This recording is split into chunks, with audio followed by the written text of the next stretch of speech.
பாரதியினுடைய ஆசிரம பதிப்புலையும் இல்லை, அவருடைய கையெழுத்து நகலில் இருக்கு.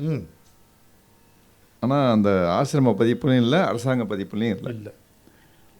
சீனி விஸ்வநாதன் ஐயா உடைய பதிப்பில் வருது இருக்கு. அதாவது அதில் வந்து பாரதியினுடைய நகல், அது அந்த எழுதி கைப்பட எழுதி பாட்டு கொத்து அப்படின்னு சொல்லப்படுகிற கையெழுத்து பிரதி அதில் இருந்தால் தான் சீனி விஸ்வநாதன். ஆமாம், அதில் இருக்கு இந்த இது.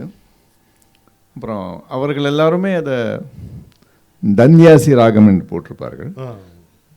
பெரும்பாலும் தன்யாசி தான். ஏன்னா அப்போ தன்யாசி ராகம் வந்து கர்நாடக சங்கீதத்தில் வந்து கொஞ்சம் ஒரு ஆழப்பட்ட ஒரு ராகம். அவளை ஆள்வது அவ்வளோ சுலபம் இல்லை, கொஞ்சம் ஒரு பார்த்து தான் உள்ளே போகணும், ட்ராவர்ஸ் பண்ணணும். அது வந்து 8வது மேளமான ஹனுமத்தோடியினுடைய ஜன்யம். அதனால் நம்மால் என்ன பண்ணிட்டாருன்னா ஹனுமத்தோடி மேளம் அப்படின்னு போட்டார். அதில் போட்டார் முக்தி என்றொரு நிலை வகுத்தாய். சமைத்தான கன்ஃபியூஸ் எடுத்தோம். முழுதினையூணர் பக்தி என்றொரு நிலை படைத்தாய் அப்படி வரும். அது எப்படி எங்கே சேஞ்ச் ஆச்சுன்னு தெரியல, பட் இப்படி ஒரு இது விஷயம் இருக்குது. இதனுடைய டியூன் இதன்படி சொல்கிறேன். அவர் கொடுத்த ஸ்வர குறிப்பு வச்சு சாசனிதப்பா மக மக பப்பா நீ நிசா ததப்பா கமக கமபனி. அது தனியாசி. ஓ எத்தனை கோடி இன்பம் வைத்தாய் எங்கள் இறைவா இறைவா இறைவா.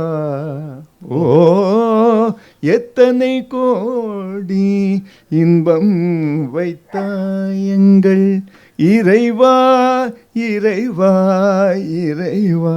அது ஒரு அபூர்வமான பிடி தன்யாசியில். இறைவா இறைவா, அது வந்து டிபிக்கல் தன்யாசி. இறைவா இறைவா இறைவா இறைவா அப்படி பாடுவோம் தன்யாசினாக்கா.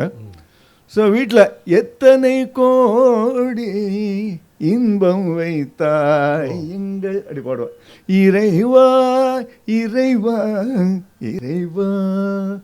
ஓ எத்தனை பப்ப நீ நிதகப்பா நிதகமான்னு இருக்கணும், அச்சு பழையா இருக்கணும்.